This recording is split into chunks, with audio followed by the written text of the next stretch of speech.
biotecnología. A ver, ya está iniciando la grabación. Esta ahora sí es nuestra última clase, que es el tema de biotecnología. Y pues algo que a mí me gusta bastante de esta sesión es que nosotros vamos a ver ahora sí aplicados los conceptos que hemos venido viendo a lo largo de todas las semanas. Sobre todo el tema de dogma de la biología molecular. Y vamos a darnos cuenta cómo este tema lo que busca es enseñarles a ustedes a ir, en lo que les venía diciendo todas las semanas, ¿no? Aplicar estos conceptos y que no se queden como algo aislados, sino que se den cuenta que en el caso de biotecnología también sirve. No quiero que ustedes lo vean nada más como que esta es la única aplicación, porque vamos a ver ahorita varios procesos que son bastante complicados. Bueno, no complicados, pero son procesos que fácil y nosotros no lo vamos a hacer directamente, sino que se hacen en laboratorios o tal, sino que quiero que recuerden y que antes de cerrar con este curso, ustedes recuerden para siempre, para siempre, para siempre que van a ver bio en absolutamente todos los cursos, van a llegar el siguiente ciclo a esto, porque estoy segura que todos ustedes van a probar y van a darse cuenta que el primer tema va a ser literalmente uniones celulares, comunicación celular, el primer y el segundo tema de la porción del final, y ustedes si lo han estudiado bien van a entrar chetísimos, igual en fisio, van a ver lo que les había comentado, ¿no? Porque de hecho les he traído también varias gráficas de fisio 1 en donde van a ver uniones celulares, comunicación celular, y ya van a poder estar sumergidos un poquito más. Y no se olviden que como consejo de amiga, la verdad, es que se hagan una pequeña gráfica de todo el tema de lo que es duplicación, transcripción y replicación del ADN, porque cuando lleven fármaco les va a servir mucho. Y bueno, chicos, ay, me ven el corazoncito los finales, así que nada. Empecemos con el último tema, que es el tema de biotecnología en general. Algo bastante interesante es que nosotros, o mejor dicho, lo primero con lo que tenemos que partir es entender qué va a hacer la biotecnología. Y en este caso, nosotros vamos a decirle al uso de los organismos vivos para poder obtener un producto, ¿no? Que en este caso puede ser la cerveza, el vino o el queso. Y luego vamos a tener a la biotecnología moderna, que va a relacionarse también con la ingeniería genética o la manipulación genética. Y aquí lo que vamos a ver es cómo nosotros vamos a emplear técnicas. ¿Para qué? Para poder modificar la estructura o la expresión del material genético. Y esto va a ser súper interesante y lo vamos a relacionar mucho ahorita cuando veamos uno de los procesos que les voy a comentar. Ya. Aquí nos hablan también un poquito más acerca de cuáles van a ser las proteínas que nosotros vamos a emplear dentro de la biotecnología moderna. Vamos a hablar acerca de las enzimas de restricción, de las enzimas de poli-A, vamos a tener también a varias otras que ustedes ya pueden ir revisando, pero sobre todo yo quiero que ustedes recuerden los procesos de los que se van a conversar ahorita. ¿Para qué? Para que ustedes puedan estar un poquito más versados, ¿no? Y entender un poquito mejor todas estas proteínas y cuáles van a ser sus funciones. En primer lugar, nosotros vamos a hablar acerca de las enzimas de restricción. Las enzimas de restricción básicamente van a funcionar o van a cumplir el rol de ¿qué cosa? De poder trabajar como tijeras moleculares, ¿ok? Estas van a ser endonucleasas, que lo que van a hacer es que van a actuar principalmente en bacterias. ¿Y cómo lo van a hacer? Van a funcionar como defensa contra los virus y por eso se les va a decir bacteriófago. Ellos lo que hacen es que van a identificar secuencias de ADN específicas y la van a cortar en puntos definidos para ayudar a la bacteria a protegerse de la invasión viral. Y van a ser bastante fundamentales también en la clonación de genes y en la manipulación del ADN. Ya. No sé si ustedes han escuchado que se dice que la lucha más grande y que ha llegado ya durante muchísimo tiempo es la lucha que se da entre las bacterias y los virus. Literal, sí, así se lo dice, ¿no? Que se da entre las bacterias y los virus o las bacterias y los hongos y tal, ¿no? Que esto es un tipo de lucha, un tipo de enfrentamiento que se ha dado desde años antes que nosotros existiéramos y parece que esta lucha va a darse en años después también. Y esto se va a dar, ¿por qué? Porque nosotros vamos a ver cómo ellos como van a ir volviéndose más fuertes y más fuertes y van evolucionando con cada tiempo, una va a tener que volverse más fuerte que la otra. Entonces, uno de los mecanismos, y básicamente este es el principio de las endonucleasas, lo que va a hacer es que las bacterias, no sé si ustedes han escuchado esto, ellas pueden ir adaptando su material genético. van a ir cambiando secciones o van a ir mutando, por así decirlo. ¿Para qué? Para volverse más resistentes, volverse más fuertes. Y esto también hace que, por ejemplo, cuando nosotros le damos a un paciente un fármaco, por ejemplo, la isoniazida, ¿no? Que ustedes saben que es este tipo de fármaco que se le da para nosotros tratar la tuberculosis. De lo que antes a una persona con tuberculosis le daba su isoniazida, cumplía su esquema, ya se curaba o ya podía mantener el bacilo mucho mejor y tal, aliviar la sintomatología. Ahora existe la tuberculosis multidrogo resistente, que es un tipo de tuberculosis que así tú le des isoniazida, rifampicina, ya no cura y vamos a necesitar de otros fármacos más y de un nuevo esquema, aparte de la piracinamida y el etambutol, que son el, el esquema original. Entonces vamos a necesitar de otros fármacos todavía más fuertes para que se cumpla la misma función. Y te dice que uno de los mecanismos por los cuales se da esto, ¿cuál va a ser?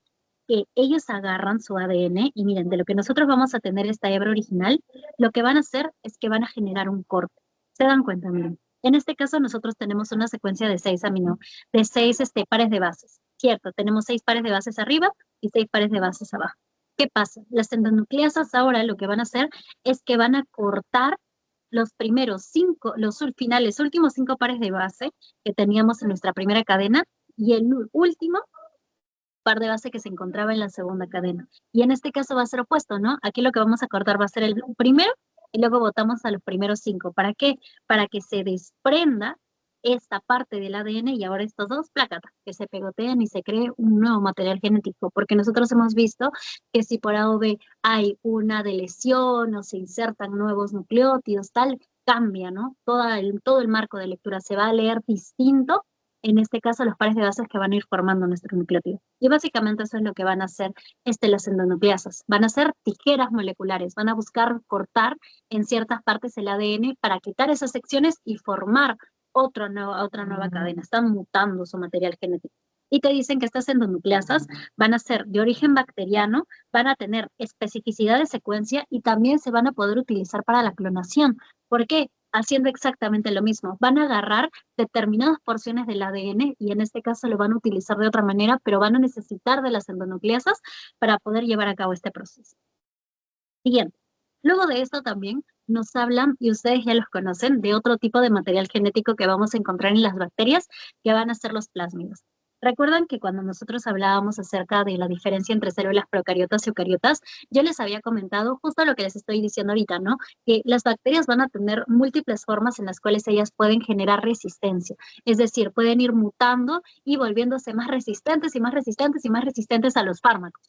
Y uno de los mecanismos por los cuales se puede dar esta resistencia es justamente ¿por qué? Por la presencia de los plásmidos. Los plásmidos eran un tipo de material genético en la célula procariota o ADN en la célula procariota que se encontraba extracromosómico. Recuerden que lo veíamos en este caso en las partes finales de la bacteria como lo vemos aquí.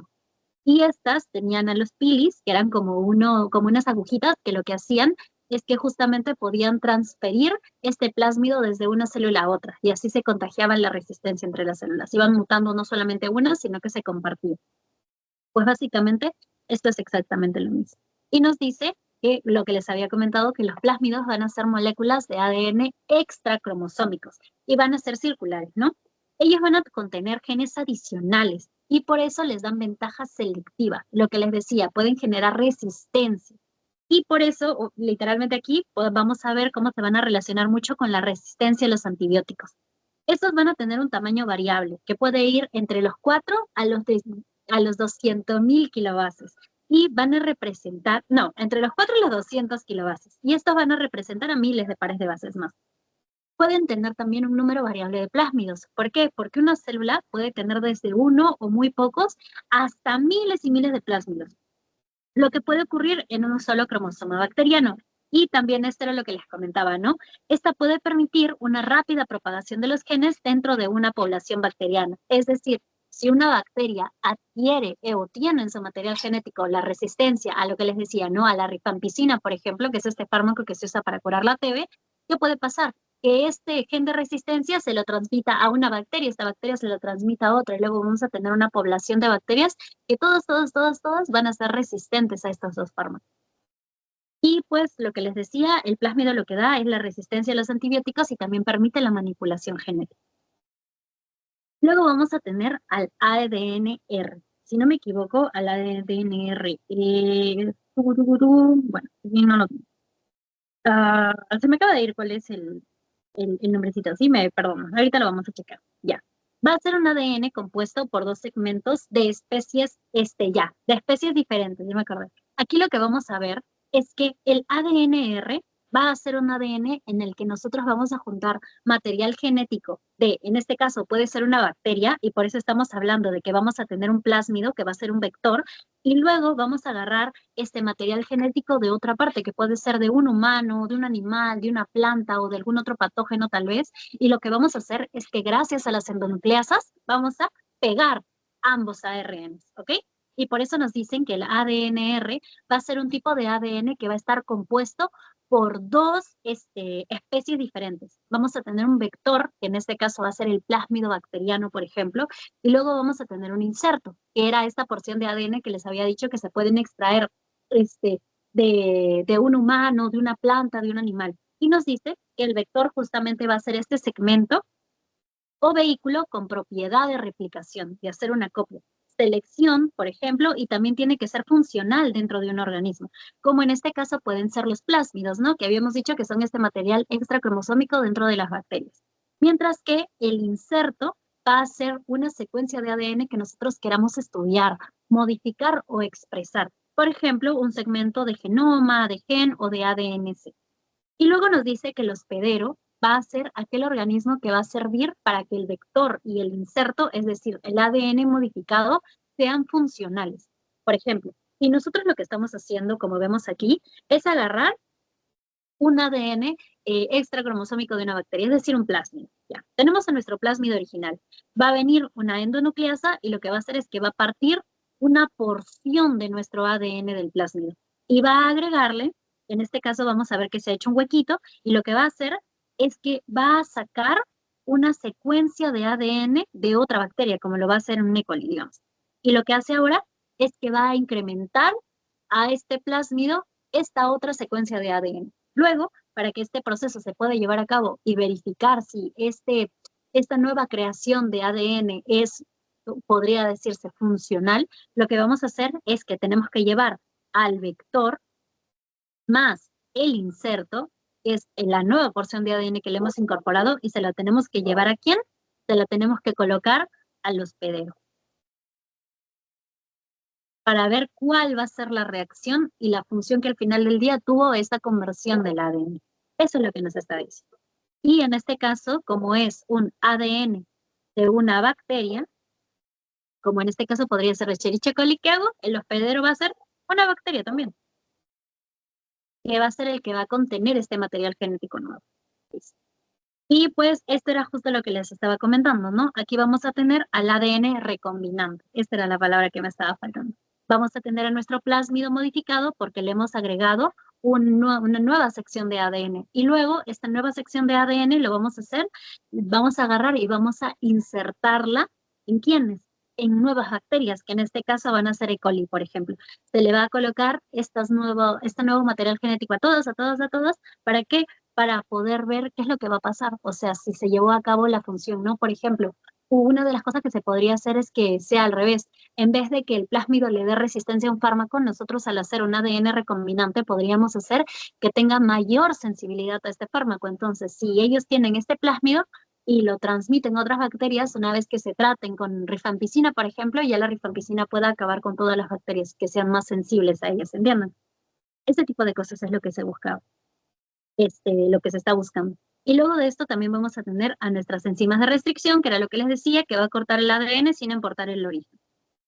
Y vamos a buscar generar miles de copias de una sola molécula. Y luego la que se va a encargar de unir estas dos secuencias de ADN que nosotros estamos incorporando, ustedes ya lo saben, va a ser la ADN ligada, como en el proceso de la replicación del ADN. Listo. Y luego de esto, pues vamos a poder crear entonces un banco genético también. Y pues simplemente nos hablan acerca de la cantidad de los cromosomas que vamos a tener dentro del cuerpo humano, y nos dice que dentro del cromosoma nosotros vamos a tener un montón de información genética, ¿no? Y tal, básicamente todo esto nos sirve para poder crear un banco genoma. Y luego nos dice también que la aplicación de este tipo de técnicas nos va a permitir también la clonación en los cromosomas. Para esto nos vamos a ir un poquito más adelante. De igual manera nos hablan un poquito más acerca del cromosoma humano. Esto ya lo checan con calma, chicos. Y aquí algo importante puede ser cuál puede ser la aplicación del genoma humano. Justamente el poder nosotros utilizar técnicas como la creación del ADN recombinante o crear un banco de información genética nos puede permitir, ¿qué cosa? El conocimiento de genes, la regulación de las proteínas y también poder identificar cuáles pueden ser las mutaciones, ¿no? En enfermedades raras y comunes. Nos va a servir también para poder crear proteínas recombinantes o anticuerpos, que eso es lo que se usa o lo que se está investigando mucho en inmunología hoy en día, que es la creación de los anticuerpos monoclonales. Es decir, son un tipo de molécula que lo que hacen es que identifican a un antígeno en específico, es decir, a un tipo de peligro y todos estos anticuerpos o estas moléculas buscan atacar el mismo componente. Es bastante interesante ese tema. De igual manera, también se busca conocer procesos normales y enfermedades, realizar test de diagnóstico, permitir la prevención, la farmacoterapia molecular, la farmacogenética y también la terapia génica. Continuamos. Luego nos hablan acerca también del síndrome de Down, que va a ser una anomalía bastante común dentro de nuestro material genético, ¿no? Esto va a generar, ustedes ya lo saben, retardo mental más comúnmente y puede generar también placas amiloides o amasijos neurofibrilares en el corte.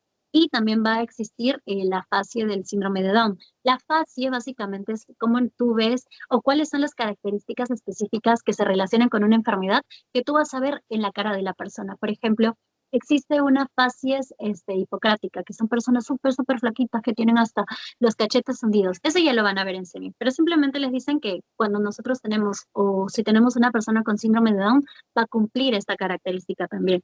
Y te dice que los genes van a estar relacionados sobre todo ¿a quién? Al cromosoma 21. Este tipo de genes en específico, yo la verdad es que dudo muchísimo que les vayan a preguntar. Así que no les recomendaría que si ya no les queda mucho tiempo, se centren demasiado en ir aprendiendo cada uno de los genes que se vayan a relacionar, sino sobre todo qué es lo que va a pasar, ¿no? En un síndrome de Down. Es que en este caso vamos a tener una alteración en el cromosoma 20. Luego también nos hablan un poquito más acerca de la enfermedad de Huntington y aquí nos dicen que lo que vamos a ver es que vamos a tener una alteración en el cromosoma número 4.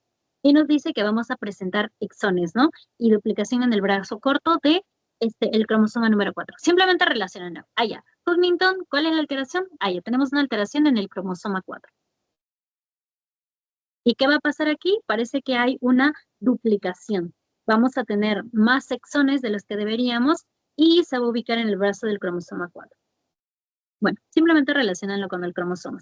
Y luego de esto vamos a tener también a la enfermedad de Duchenne. Y en este caso, en la enfermedad de Duchenne, nosotros vamos a ver que va a estar relacionado más que nada con las de lesiones y pues sí, básicamente se va a dar en niños, ¿no? Sobre todo. Bueno, esto ya lo checan con calma. Y luego de esto ya nos hablan un poquito más acerca de cómo es que se va a construir una librería de ADN-C.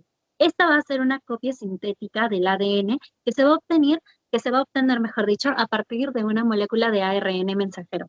La principal diferencia que nosotros vamos a tener entre el ADN y el ADN-C es que el ADN-C solamente va a reflejar los genes que están activamente expresados en una célula en un momento dado, ya que se genera a partir del ARN mensajero que transcriben los genes. ¿Qué es lo que les está diciendo esto? Básicamente, nosotros tenemos que recordar que el ADN lo que hace es que expresa todo el material genético. Todo el material genético que nosotros podemos encontrar, toda la información. Mientras que el ADN-C lo que hace es que como se origina a partir del ARN mensajero, nosotros vamos a notar que en el ADN-C solamente vamos a ver que se está expresando la información de una célula en un momento en específico, porque parte del ARN mensajero, y ustedes saben que el ARN mensajero únicamente tiene exones, es decir, va a tener estas porciones que pueden entrar al proceso de la transcripción, de traducción, entonces son genes activos. Eso es lo que va a pasar aquí. Y nos dice que el ARN dura menos que el ADN, y por eso vamos a tener que algunos ARN van a ser expresados únicamente en diferentes tejidos, ¿no? Y por eso, si nosotros creamos el ADN-C, vamos a tener bancos mucho más grandes. Cuando se cambia de ARN a ADN, es decir, hacemos el proceso opuesto a la transcripción, lo que vamos a obtener es que vamos a tener un banco, es decir, vamos a tener moléculas de ADN expresadas en varios momentos. A eso se refiere. Luego de esto, ya casi que para cerrar, vamos a tener también a los alimentos transgénicos y pues ustedes simplemente tienen que recordar que un alimento transgénico lo que busca es el poder agarrar una molécula de ADN y lo que van a hacer es que ellos van a buscar cambiarle algo. En este caso te dice que podemos tener, digamos, ¿no? Tenemos un gen normal y en un alimento transgénico lo que se puede hacer, en primer lugar, puede ser reemplazar un gen. Es decir, se corta esta porción y esta porción se va a reemplazar por otra. Podemos darnos cuenta de que también podemos cortar, por así decirlo, o a los genes que no se encuentran activamente transcribiéndose, o qué podemos hacer también, podemos agregarle nuevos genes que se van a encontrar activos. Y esto va a servir sobre todo para muchas cosas, y dentro de ellas algo bastante interesante también que se va a relacionar mucho con los transgénicos, y esto sí lo tienen que recordar, es que justamente la insulina, que es hoy en día uno de los fármacos más utilizados para poder tratar a la diabetes mellitus, surge también de un transgénico. Mire, y esto se va a dar por qué cosa, por justamente la mutación. Nosotros agarrábamos y adaptábamos el ADN para poder formar insulina y que hoy en día pues ya funciona como medicamento, ¿no? Que va a ser la insulina humana. ¿Y esto cómo se va a hacer? Justamente formando una proteína recombinante. Regresemos a lo mismo. Nosotros hemos visto que vamos a tener un gen de la insulina humana y en este caso se agarraba una sección de un plásmido. En este caso teníamos nuestro plásmido, le cortábamos una porción y ¿qué hacemos? El proceso que habíamos visto hace rato, formar un ADN recombinante. Combinamos el plásmido con la nueva sección de la molécula de ADN del gen de la insulina humana y ¿qué hacemos? Se la vamos a insertar a una bacteria, que en este caso va a ser Escherichia coli. Entonces, ¿qué va a pasar? Como nosotros a este plásmido le hemos colocado el gen de la insulina humana, esta bacteria, ¿qué es lo que va a hacer? Va a comenzar a producir y a producir y a producir insulina. Y luego esta producción de la insulina se extrae, se purifica y genera insulina humana. Y me dirán, ¿no? Ya bueno, pero podríamos simplemente hacer que produzca insulina. ¿Por qué sí o sí tienen que tener una, en este caso tiene que tener una sección que sea de insulina humana específicamente?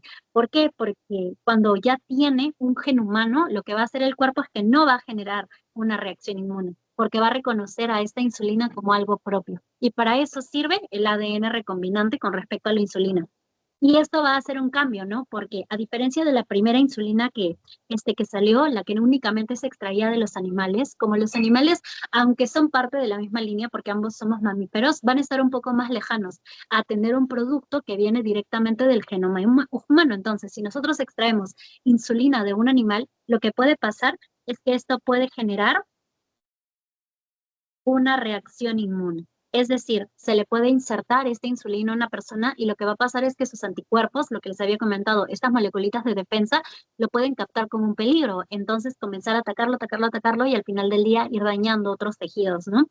Y por eso ahora se pasó a poder conseguir producción de insulina con ADN recombinante. Es decir, adaptar un gen, agregarle el gen del humano para poder producir insulina y ahora esta insulina que se ha producido se purifica y ya se puede insertar sin peligro para que vaya a generar efectos secundarios en una persona. Y luego nos dice también que al hablar acerca de las proteínas recombinantes, hemos visto ya dos ejemplos donde la E. coli era el hospedero original, ¿no? Y te dicen que también podemos presentar problemas. ¿Y qué pasa?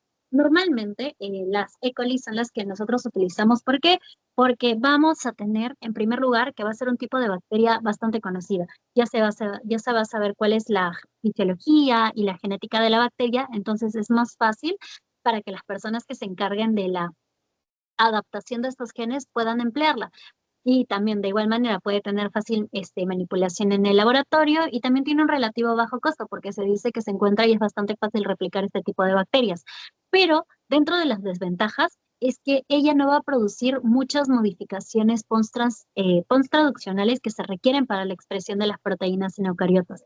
De igual manera, las proteínas que resulten luego de realizar el ADNR recombinante dentro de una bacteria o dentro de la Escherichia coli también pueden resultar tóxicas y también se pueden formar proteínas mal plegadas. que puedan generar cuerpos de inclusión insolubles. O sea, simplemente te está dando cuáles son los pros, como que son de bajo costo, ya se conocen, se manipulan fácilmente y pues nosotros podemos duplicarlos fácilmente, como les decía, mientras que en las desventajas es que ellas, al ser bacterias, eso es lo que les dicen, no van a ser tan complejas como una célula eucariota. Entonces, cuando nosotros hablamos de una célula eucariota, ya lo hemos visto en el metabolismo, por ejemplo, podemos tener la misma proteína o el mismo carbohidrato o el mismo compuesto y lo que va a pasar es que va a pasar por un montón de pasos a lo largo del cuerpo para que al final ya pueda cumplir con su función. Cosa que no pasa en las bacterias, ¿no? Porque son procesos un poco más sencillos. Y por eso te dice que puede haber una variedad también en ese caso. Y luego de esto también nos hablan acerca de los animales transgénicos. No se olviden que va a ser la oveja Dolly, si no me equivoco, justo uno de los primeros animales. Bueno, este fue el que se clonó. Pero bueno, básicamente lo que buscan los animales transgénicos es poder de igual manera inducir este ARN combinante. ¿Para qué? Para poder fortalecer una de las características que puedan tener estos animalitos.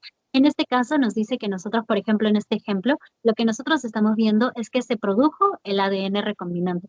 Y en este caso, nuestro gen de interés va a ser el gen de la beta-lactoglobulina, que va a ser un promotor. Y esto, básicamente, este gen lo que va a buscar es que se incremente la producción de leche en estas ovejas. ¿Qué vamos a hacer? Vamos a insertar este ADN en un óvulo y una vez que ya nazca esta oveja, vamos a darnos cuenta de si realmente tiene la característica que nosotros estábamos buscando, ¿no? Y en este caso sería que produzca más leche que vino de su madre, por ejemplo. Y nos dice también que este tipo de trabajos, es decir, los animales transgénicos, son más complicados que en procariotas, pero que van a tener mayores expresiones también. Nos dicen que vamos a tener animales que ya van a aportar genes o secuencias de ADN exógenos, como por ejemplo vamos a tener a los ratones con la insulina humana. Y vamos a darnos cuenta que el procedimiento, a diferencia del anterior en donde se inserta directamente el material genético dentro de la bacteria, aquí lo que vamos a hacer es una microinyección. ¿En dónde? En los ovocitos. Es decir, en lo que les decía, ¿no? No es que automáticamente agarre y yo le inyecte el material genético a la oveja, no, sino que tengo que agarrar sus óvulos, o sea, sus ovocitos, para inyectar este ADN, que puede ser tampoco un poco lento e ineficaz. ¿Para qué? Para poder luego poder estudiar las moléculas de animales en genes vivos. O sea, se le va a inyectar, esperas a que nazca y vas viendo cómo va evolucionando este animalito. Y luego nos dice que ejemplos de este proceso pueden ser también los animales lecheros. Y luego también vamos a tener otro tipo de mutación que va a ser la mutación eléctrica. Y esto se van a llevar a cabo por aquellos genes inducidos en las plantas, como los genes de la resistencia a las plagas, a los herbicidas, que pueden mejorar las propiedades de las plantas como el sabor, pueden generar biofortificación. Y esto es algo bastante interesante porque, aunque parezca un poco raro, no sé si ustedes han escuchado acerca del arroz dorado.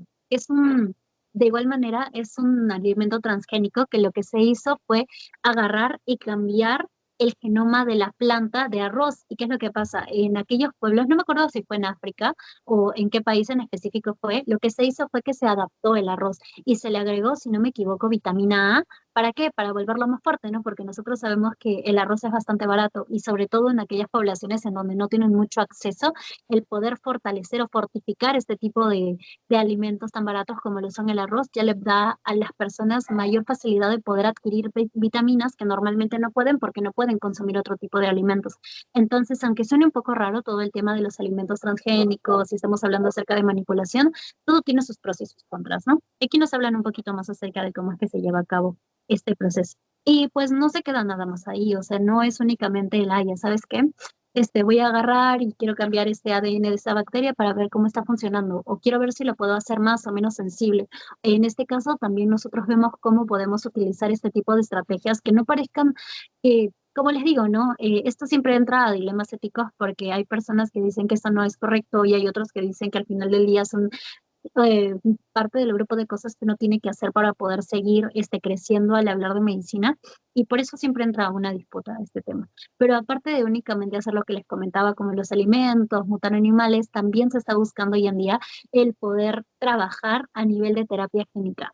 Se dice mucho de que ahorita lo que se está buscando es poder, no sé, reducir el síndrome de Down, generando qué cosa, una corrección en la mutación del cromosoma 21 en el que nosotros habíamos visto que se generaba, ¿no? o si no también pasa con el tema de la insulina humana, por ejemplo, que nosotros a través del ADN recombinante lo que se hizo fue que se modificó a una bacteria para que ahora produzca insulina y esa insulina sirva como tratamiento para la diabetes hoy en día.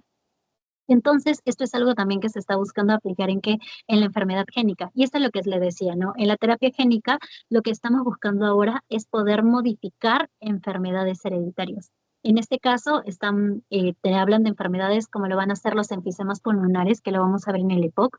Vamos a ver también la fibrosis quística y algo bastante interesante de este tipo de enfermedades. Y ustedes se dirán, ah, ya, o sea, ¿para qué yo voy a modificarlo si puedo darle tratamiento, fármacos? Y es que sobre todo el enfisema pulmonar y la fibrosis quística son un tipo de enfermedad que una vez a la que tú llegas a este estadio, o sea que tú ya la tienes, no puedes retroceder. Ahora existen terapias como lo son los antifibróticos, por ejemplo, que son un tipo de medicamentos, un tipo de fármacos que lo que buscan es simplemente poder detener que tu pulmón se siga fibrosando. O sea, ustedes saben que los pulmones son bastante elásticos, ¿no? Pero cuando tú llevas a un enfisema, lo que pasa es que se forman como huecos, es como que explotan los alvéolos de tu pulmón, entonces el propio pulmón ya no puede recibir aire, o sea, recibe el aire y ya no lo puede botar, entonces se llena de CO2 el pulmón de esta persona, y eso es un tipo de POC, por eso no fumen, chicos.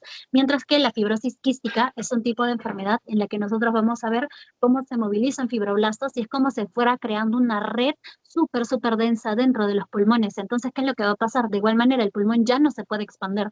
Y tristemente, este tipo de cosas hoy en día no tienen tratamiento. Simplemente puedes ayudar a solucionar síntomas, ¿no? O buscar la manera en la que esta enfermedad no siga agravándose. Entonces, con la terapia génica, lo que ellos buscan es modificar genes, como en este caso podría ser la alfa-1 antitripsina, que puede ser una de las causas para que se cree también el enfisema pulmonar en el hipo. Y pues esto es lo que están buscando ellos, ¿no? El poder modificarlo. De igual manera, en la fibrosis quística están buscando modificar el CFRT. También tenemos a la hipercolesterolemia familiar, que están buscando modificar el receptor de LMNOL en las lipoproteínas. Y también vamos a tener la inmunodeficiencia, que se va a relacionar con la adenosina de aminasa. Y de igual manera, así como se quieren buscar modificar aquellas enfermedades que son hereditarias, también se busca modificar enfermedades adquiridas, como lo va a hacer el SIDA con el VIH, la restenosis de arterias periféricas, o también se dice que esta puede ser una de las terapias para el cáncer. Pero todo esto todavía sigue en investigación porque, entre lo que les digo, ¿no? Todo esto habla mucho acerca de bioética y ya cuando lleven el curso van a entrar a este dilema de si es o no es correcto al final del día. Y de igual manera, algo bastante interesante también, y es justamente el Premio Nobel del 2012, es como aparte de simplemente modificar genes y todo eso, también se habla acerca de qué es lo que pasa si nosotros reprogramamos a nuestras células. No sé si ustedes han escuchado acerca de esto, si ya se los han comentado o si es algo que recién van a ir viendo ahorita que lleguen a embrión, pero nosotros al hablar acerca de células vamos a tener a las células madre. Y arriba de las células madre tenemos a las células madre pluripotenciales, que se dicen que están sobre todo en los bebecitos, ¿no? Que se están formando, que son un tipo de célula que lo que hace es que puede convertirse en cualquier tipo de célula después.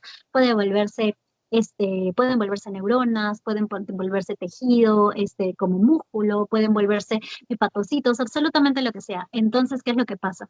Se dice que cuando tú induces una célula madre a través de estos genes, lo que haces es que se pueden portar como una célula madre embrionaria. Entonces, estas van a poder diferenciarse en una gran cantidad de tipos de células y esto, aunque parezca que no tiene utilidad, pues podrían ayudarnos a solucionar problemas como, no sé, habíamos dicho que justamente teníamos a las neuronas que se encontraban en la fase G0 del ciclo celular. ¿Por qué? Porque estas son células permanentes que no entran nunca al proceso del ciclo celular, ¿no? Que va a ser la duplicación, la replicación, ya, todo este tema, para llegar a mitosis. Entonces, si se llegaran a modificar este tipo de células, a envolverse en células madre pluripotenciales, ¿qué es lo que pasaría? Se adapta y ahora estas células se pueden utilizar para poder curar ciertas enfermedades, como podría ser tal vez la demencia, ¿no? Pero no sé la verdad es en qué ha quedado esta información. Pero parece que justamente el Premio Nobel del 2012 se dio por esto, ¿no? Por adaptar a cualquier célula del cuerpo, volverla una célula madre pluripotencial y ahora sí poder extraer cualquier tipo de célula del cuerpito. Y pues bueno, chicos, básicamente esto es en lo que nos están hablando y aquí les están hablando de cuáles van a ser las células madre pluripotenciales que justamente eran las que les comentaba. que van a ser las que nosotros vamos a encontrar sobre todo dentro de los bebitos, ¿no? De los embriones y tal, y estas son células madres las cuales van a generar cualquier tipo de célula, cualquier tipo de célula que nosotros encontremos en el cuerpo humano. Mientras que las células madre multipotenciales, ellos ya son células que pueden ir o generar tejido de una sola línea. O sea, si nosotros tenemos células madres específicas para tejido adiposo, únicamente van a formar tejido adiposo. Si tenemos células madres de la sangre, únicamente van a generar glóbulos blancos, glóbulos rojos, ¿entienden? Es de una misma línea.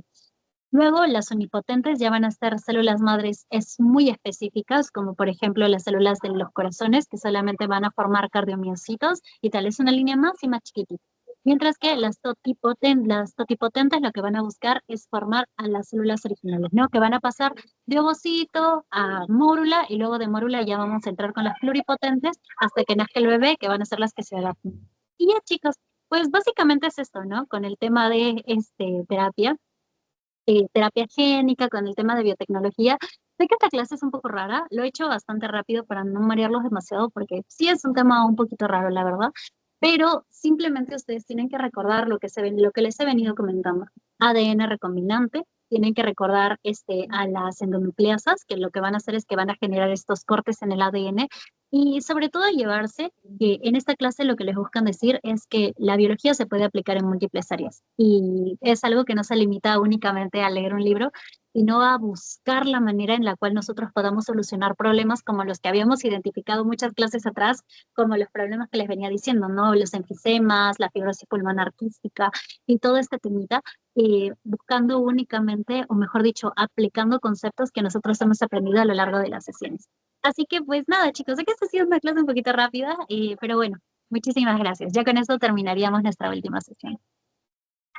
Voy a darle a detener la grabación. Y bueno,